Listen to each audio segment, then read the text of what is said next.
Como investir para o longo prazo segundo uma perspectiva cética. Nesse vídeo vamos falar sobre se faz realmente algum sentido investir para o longo prazo e, se sim, quais seriam as melhores abordagens. Você está no canal Investidor Cético, eu sou o seu host André Massaro, o herdeiro de Pirro para o mundo das finanças, e esse vídeo serve para, entre outras coisas, complementar o vídeo anterior do canal, que foi um vídeo que teve bastante repercussão e discussões para os padrões do canal, que também falava de investimentos de longo prazo. Porém, diferentemente do vídeo anterior, este vídeo aqui não vai ter nenhum elemento político e nada que possa ser associado especificamente à realidade brasileira. O foco dele vai ser 100% direcionado para mercados financeiros e o que vai ser dito aqui vale para qualquer mercado e para qualquer país. O que não significa que esse vídeo não tenha o potencial de causar polêmicas, por isso fica aqui comigo e assiste até o final. Eu sei que você vai ficar até o final, pois eu tenho informações aqui que vão te ajudar, mas aproveita agora para se inscrever no canal, dê o seu like e ajude a levar a mensagem cética para um bando de investidores que estão cegos pelo negacionismo e pelo dogmatismo. Mas vamos lá, a minha visão sobre investimentos para o longo prazo mudou radicalmente no ano de 2017, quando eu fui apresentado por uma expressão chamada longevidade corporativa. Até então eu era bastante comprado na ideia de que ações eram para o longo prazo, apesar de eu fazer meus trades ocasionais. Eu realmente acreditava que a melhor coisa era comprar ações e deixar elas quietinhas ali, mas eu tive que me render a algumas evidências desconfortáveis. E esse episódio foi fundamental na formação do investidor cético e no desejo de aplicar ferramentas de pensamento crítico nas decisões de investimento. Mas em 2017 surgiu a primeira pesquisa mais famosa sobre longevidade corporativa, outras vieram depois, que concluiu que a expectativa de vida média de empresas consolidadas de capital aberto nos Estados Unidos, onde a pesquisa foi feita, havia caído mais de 70% em relação a poucas décadas. As razões não foram apontadas na pesquisa, mas as suspeitas óbvias são falência e tecnologia. A tecnologia está acelerando ciclos econômicos e fazendo modelos de negócio surgirem e sumirem muito rapidamente. Com isso, muitas empresas quebram e outras tantas são absorvidas. E ainda que uma empresa não vá à falência, um fechamento de capital, motivado por uma fusão, por exemplo, mata a chance dos investidores de terem ganhos de longo prazo. É por isso que a gente precisa ter muito cuidado ao avaliar estratégias de investimentos de gente que teve grande sucesso no passado, pois as circunstâncias que permitiram a essas pessoas terem sucesso, em grande parte, já não estão mais presentes. As empresas duram menos e as ineficiências de mercado que haviam nas décadas passadas e que eram exploradas por esses investidores já são bem menores e mais difíceis de explorar. Eu duvido que muitos desses investidores que tiveram um grande sucesso nas últimas décadas conseguiriam repetir o sucesso se estivessem começando hoje do zero.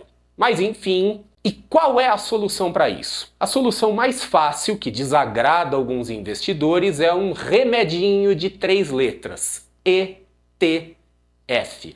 Pois é, os famosos fundos negociados em bolsa que tipicamente vão replicar um índice amplo como o Ibovespa brasileiro ou o SP500 americano. Os ETFs são líquidos, isso é importante nessa perspectiva de longo prazo, e não tem o chamado risco de ruína, que é o risco de uma perda total e irreversível, como no caso da falência de uma empresa. Um índice pode passar por longos períodos de baixa, mas ele não vai falir, não vai a zero. E mesmo que um índice possa ficar em baixa por anos ou décadas, como foi o caso recente do Japão desde 1987, se você fizer uma carteira global de ETFs, vai estar bem protegido. Algumas empresas vão à falência de uma hora para outra, mas o mais comum é que uma empresa em crise vá se deteriorando, perdendo volume e valor de mercado, e ela acaba sendo excluída do índice antes de implodir. Quem investe em ETF tem um rebalanceamento grátis que acaba, na maioria das vezes, limpando essas porcarias da carteira. E muita gente é crítica aos ETFs por carregarem em suas carteiras ações que são tranqueiras, ainda que não semifalidas. Para esses, o que eu digo é: cuidado com as crenças, cuidado com as coisas que parecem fazer sentido intuitivamente e mantenha o ceticismo em alerta. Eu posso falar por mim, eu já fiz inúmeros testes com carteiras de investimentos compostos só por boas empresas, usando diversos entendimentos do que é uma boa empresa, e digo que é difícil bater os índices no longo prazo. E mais difícil ainda bater com uma vantagem relevante. A propósito, esse tipo de informação que eu te passei agora é daquelas informações que os profissionais não gostam muito de falar em público e que você dificilmente vai ver em outro canal. Só por isso, esse vídeo já merece seu like, não é mesmo? E se inscreva no canal para saber de mais verdades que ainda virão. Mas se você acredita que é capaz de selecionar boas empresas e ter um desempenho excepcional no longo prazo, eu sugiro que você teste os seus métodos e não fique simplesmente acreditando em tudo que você lê e assiste. A maioria dos métodos, abordagens e técnicas que você vê por aí não sobrevive a um teste bem feito. Não estou dizendo que é impossível, mas é bem mais difícil do que o pessoal diz por aí. A segunda forma de contornar essa questão e não se tornar uma vítima do longo prazo é adotando uma estratégia mais ativa, com revisões periódicas das ações e com rebalanceamento periódico da carteira. Eu tenho uma abordagem de preferência para fazer isso. É uma abordagem que pode ser de base quantitativa ou semi-quantitativa, conforme o caso, e que é feita em duas etapas: seleção de ativos com base em filtros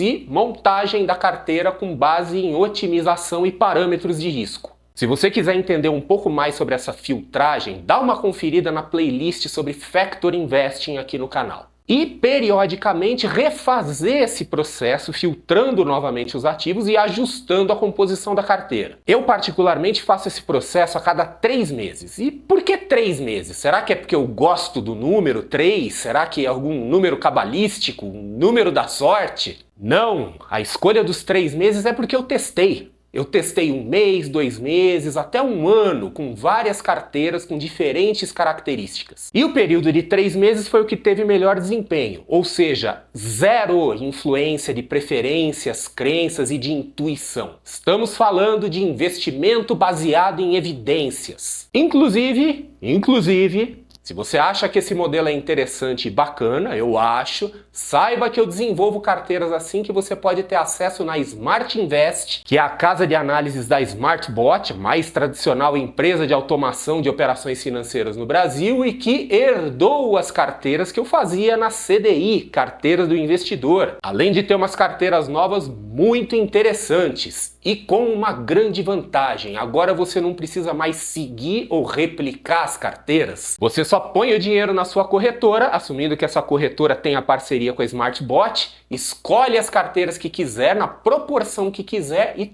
toda a movimentação é automatizada. Você não precisa fazer nada. É uma forma simples e super conveniente de você fugir da maldição do longo prazo. Clica no link na descrição ou aqui em cima e conheça, você vai gostar. Mas voltando, esse modelo de carteira se assemelha a uma abordagem que ainda não é tão comum no Brasil, que é o chamado Smart Beta. Fora do Brasil, em particular nos Estados Unidos, tem ETFs que adotam essa abordagem, que é a construção de carteiras mais passivas, ou seja, não ficam comprando e vendendo, com rebalanceamento periódico e com uso de filtros para tentar tirar as tranqueiras e os lixos. Só que isso é feito de uma forma, digamos, científica, com metodologia e não baseado em intuição e em senso comum. Se você quer ser um investidor cético e um investidor de sucesso, enfie uma coisa na sua cabeça de uma vez por todas. Não existe senso comum ou bom senso no mundo dos investimentos. Se existisse, a maioria das pessoas estaria ganhando dinheiro e não é isso que acontece. Desconfie de tudo, principalmente aquilo que vem das fontes populares, e faça testes. Não faça nada no mundo dos investimentos sem testar antes, seja com base em dados do passado ou testando em condições reais, só que por tempo prolongado e com pouco dinheiro.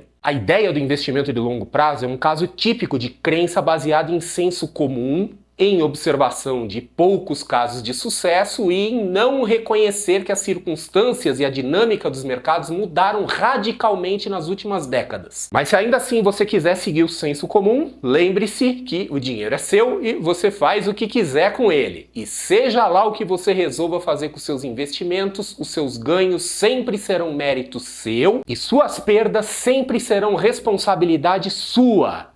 E já que você ainda está aqui, estamos falando em investir de forma um pouco mais ativa, aproveite para ver esse vídeo sobre quando vender uma ação.